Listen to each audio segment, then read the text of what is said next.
Hi, this is Mark here, and this is Reader Republic, episode number 2. We actually made it to number 2. So I had a good reception last time for the first episode, lots of questions, especially on social media. So we're going to jump right in to episode number 2. And last time we talked about how censorship is something that people see. They see a book, or they see a broadcast, or they see a podcast episode, and then someone, such as the government, says, you can't look at this. That's what most people look at as censorship. But today we're going to look at another form of censorship. And this form of censorship is when something gets buried and you don't even know that it exists. So you open an app,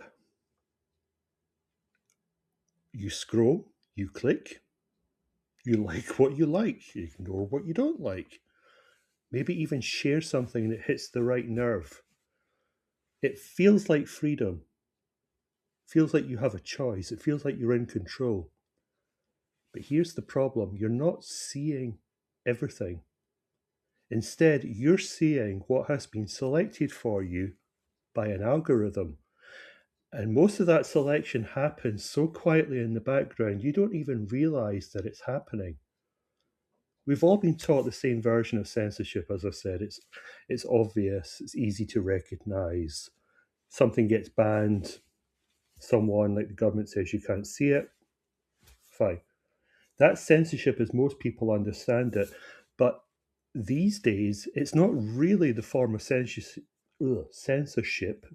that you need to worry about, because the most effective censorship of all doesn't remove anything, it just makes sure that you don't see it in the first place. And if you don't know that it exists, you'll obviously never see it. Think about how you actually consume information. You don't walk into a library anymore and browse every shelf like you did as a kid. I did, good old days. You don't scan the shelves to see what's there. Now, you open a feed, and that feed decides what exists. If you look on a website, for example, you'll always see something like sign in to customize your feed. So you think, oh, that sounds good. I'll get what I want. But that's the problem. They're customizing it for you. That feed will decide what exists.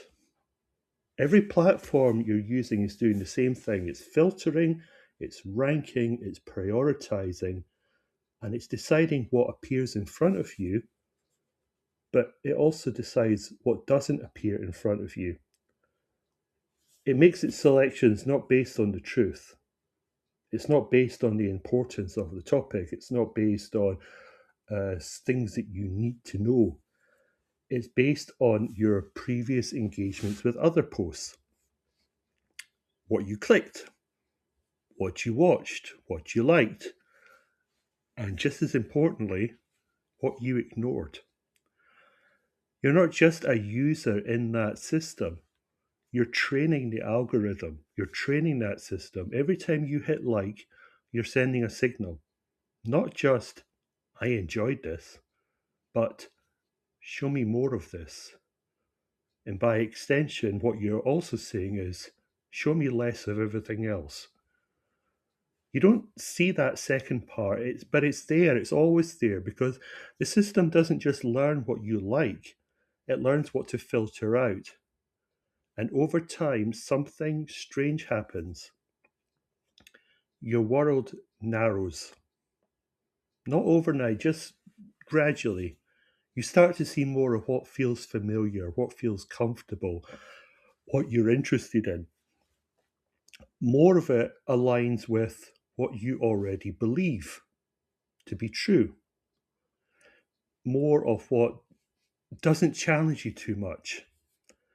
And you'll get less, much less, of everything that might disrupt what you already believe, what might disrupt your worldview.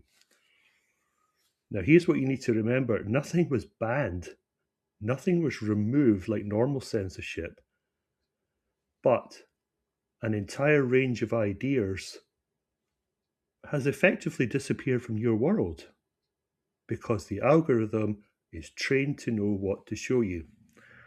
It's working exactly as designed.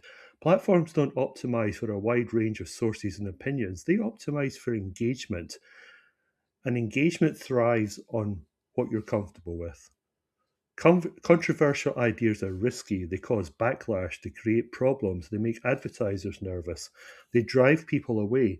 So the system does what any system would do: it avoids those controversial ideas, not by deleting them, by burying them. And burial is far more effective than banning. Bad content attracts attention. People talk about it, they seek it out, they share it. If someone tells you you can't see something, then human nature is basically, if they say I can't see it, then why? I want to see it now. But buried content, it just disappears quietly. And as I said, you've got no idea it exists. So if you don't know that it exists, you don't know that you're missing out on it. Censorship isn't just something happening to you, it's something that you're participating in. Everybody's participating in it. You're reinforcing the system. You're telling it, this is what I want, and the system listens to you. And over time, it builds a version of reality around you, or what you perceive to be reality. A curated environment where certain ideas are amplified, the ideas that you want to hear, and other ideas, ideas that are contrary to what you believe, are just filtered out. And that's the part that should bother you, because you don't know what you're not seeing. If something never appears in your feed, it might as well not exist in the first place. That's the real power here, not controlling what people think, but controlling what they're exposed to. Because if you can control exposure, you don't need to control anything else. People will see what there is on their screen and they'll believe it to be the only viewpoint. And this is why there is so many problems with political systems, political environments all over the world. Each side sees what they want to see or what they are shown. They're not given uh, they're not given ideas on the other side. They're not told an alternative point of view. And so the ability to think on both sides of a topic is gone because the algorithm decides what to show you. Okay, now this is a book podcast, and every episode will come back to books, and eventually I will get onto books, solely onto books. But I think this is important to know, because if we're talking about censorship and book banning uh, and so on, I think this is something that we need to sort of start with. So what we've been talking about, it's called soft censorship, and it's far more effective from the hard version. And that's why people never question it, because from their perspective, everything seems normal. There doesn't seem to be anything wrong. They see contents, they read articles, they watch videos, they assume they're getting the full picture, but they're not. They're getting a filtered version, and they don't realize it most of the time. And here is where it relates to books and any type of created content online. The system doesn't just filter out ideas, it it forces creators to adapt, either consciously or subconsciously. Writers, publishers, content creators, artists, they all learn the same lesson. Safe content spreads, risky content struggles. So what do? They adjust. They soften their edges. They avoid certain topics. They say things in a way that won't trigger a backlash. Not because they're being forced to, but because they understand the system. They know that if they do something risky and controversial, their content will just get buried and no one will ever see it. And as an author myself, I know there's nothing worse than writing something which I consider to be really good, but then I know in the back of my mind that no one's ever going to see it because algorithms, apps, platforms decide what people should see and what they shouldn't see. And when when writers and creators, when they do this, they're basically self-censoring themselves.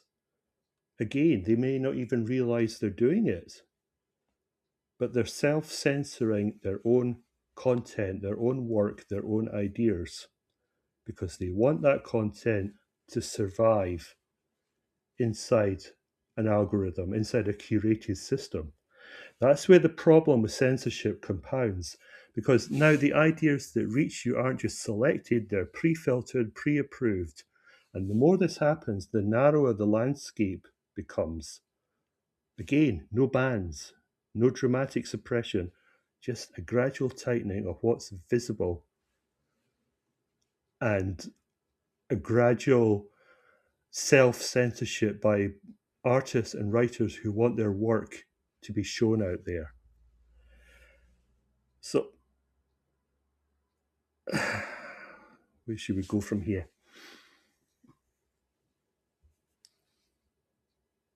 You think you choose what you read, you don't. You choose what you engage with, fine. That's the exchange. You choose what you engage with, the system decides what you're going to see. Most people accept that arrangement without really noticing because it feels convenient. It's personalized, it's efficient.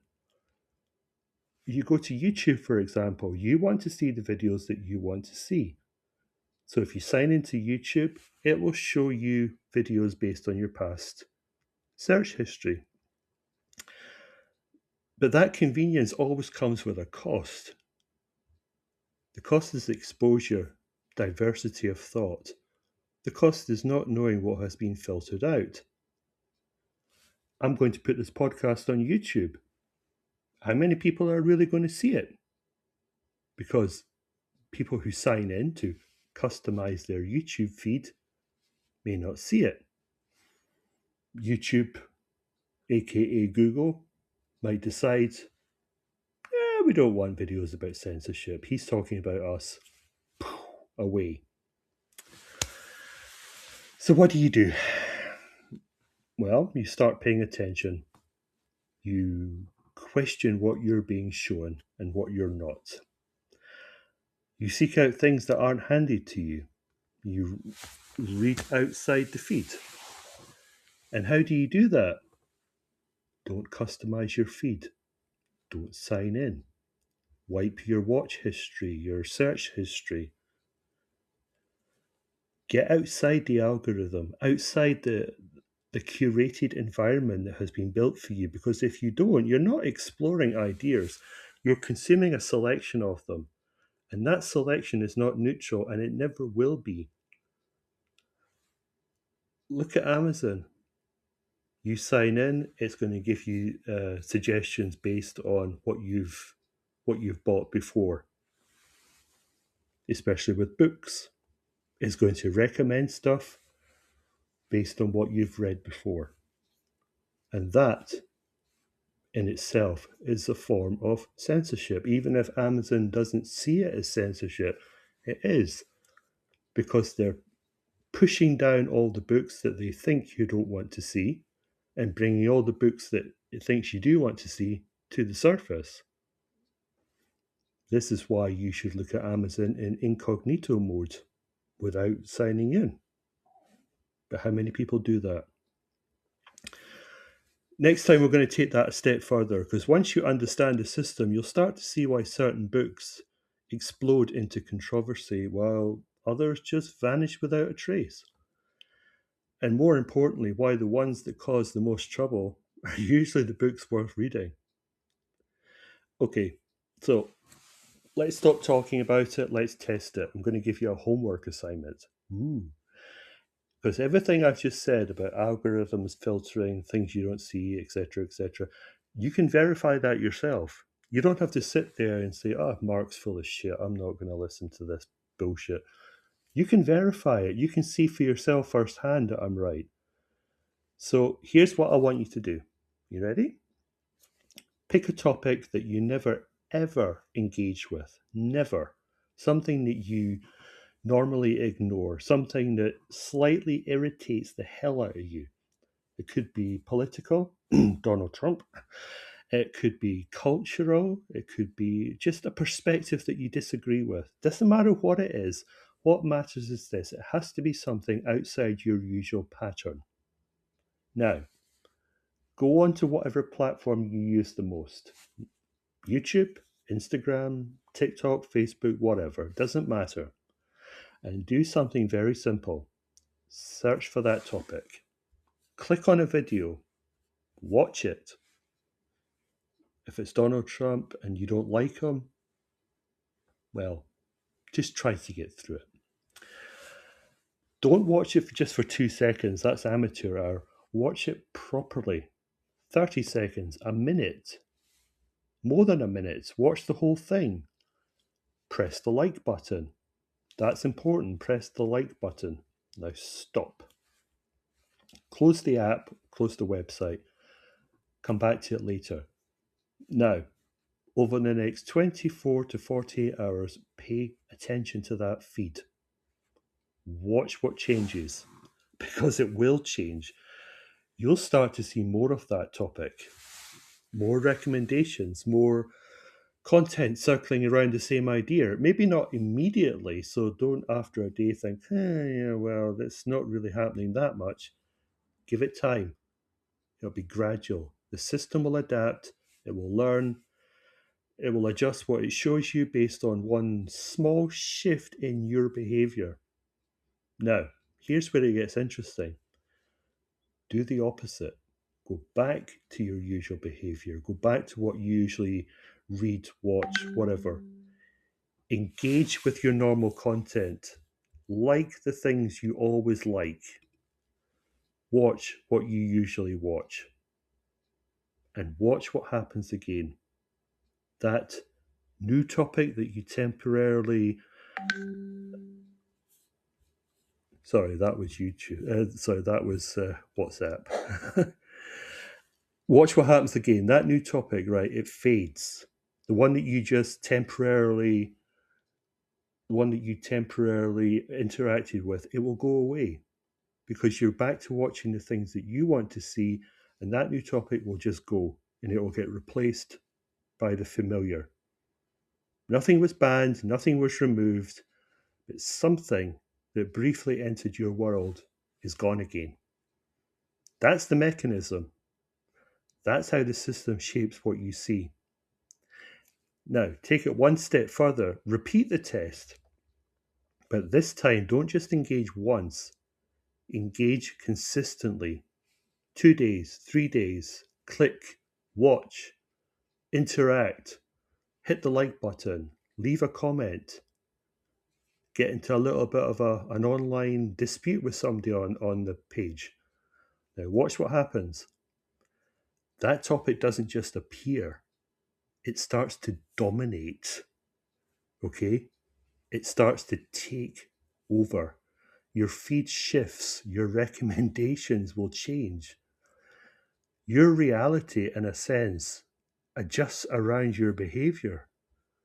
And here's the part that should make you pause. If your feed can change that quickly, then so can everyone else's, which means two people on the same platform at the same time can be living in completely different information environments.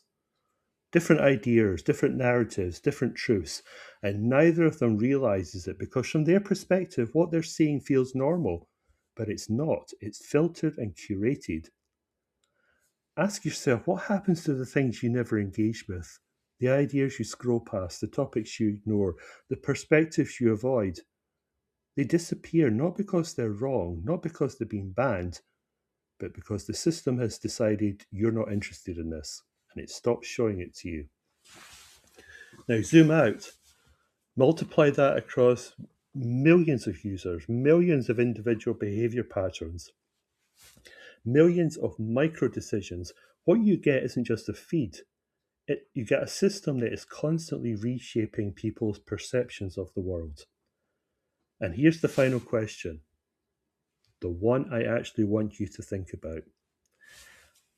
If your behavior is shaping what you see and everyone else's behavior is doing the same for them, then how much of what you believe is based on what you've been shown?